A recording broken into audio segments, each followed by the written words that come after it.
It's a story my friend told me about the house she and her boyfriend bought. My boyfriend, Jack, and I embarked on what we thought would be a thrilling adventure renovating an old, run-down house on the outskirts of our small town. The moment we laid eyes on the place, with its peeling paint and overgrown garden, we saw its potential. Little did we know we were stepping into a nightmare we could never have imagined. While Jack eagerly began converting the kitchen into our future main bedroom, I took on the task of stripping the walls of the ghastly old wallpaper. It seemed the previous owner had a penchant for covering every inch of the house with it, even the ceilings. The labor was intensive, but with each strip of paper that came off, I felt a strange satisfaction, like shedding the skin of the house itself.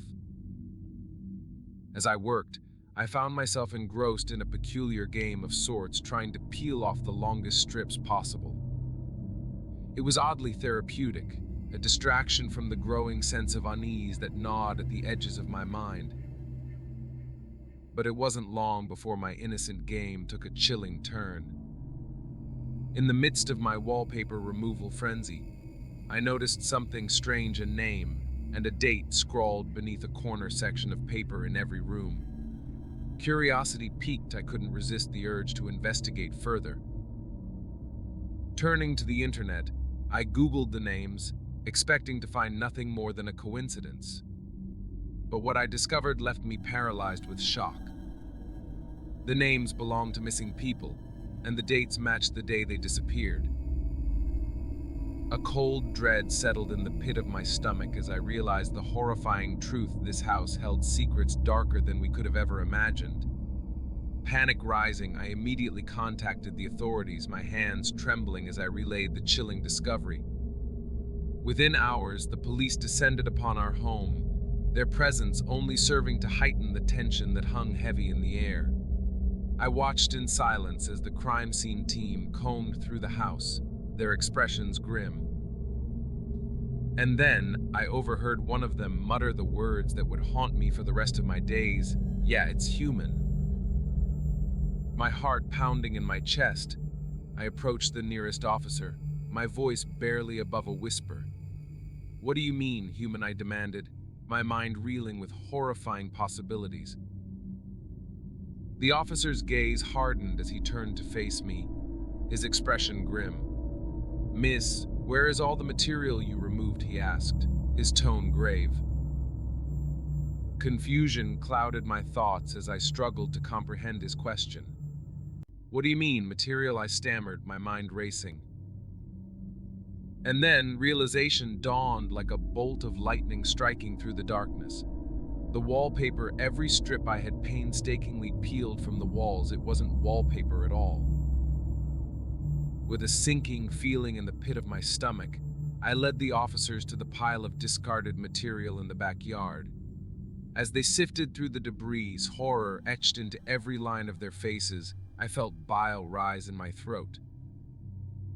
The truth was more horrifying than I could have ever imagined. As the investigation unfolded, the sinister truth about our new home began to emerge.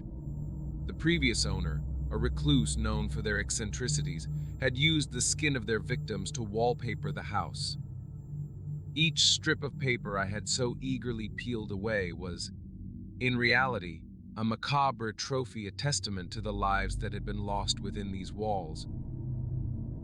I shuddered as I thought back to the feeling of satisfaction that had washed over me with each long peel, the unknowing complicity in a horror beyond comprehension.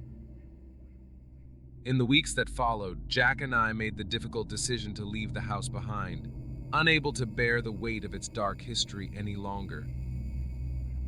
But even as we walked away, I couldn't shake the feeling that the echoes of the forgotten would forever haunt us, their presence lingering like a shadow in the depths of our minds.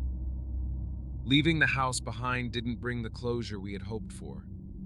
Everywhere we went, the weight of what we had discovered hung heavy on our shoulders like a dark cloud. The memories of that dreadful discovery haunted our every waking moment, leaving us restless and on edge. Jack fared no better. He became withdrawn, his once vibrant spirit overshadowed by a palpable sense of unease. I could see the fear etched into the lines of his face, the haunted look in his eyes that mirrored my own. As we looked to the future with hope in our hearts, we knew that no matter what trials may come our way, we would face them together, hand in hand, ready to conquer whatever darkness may lie ahead.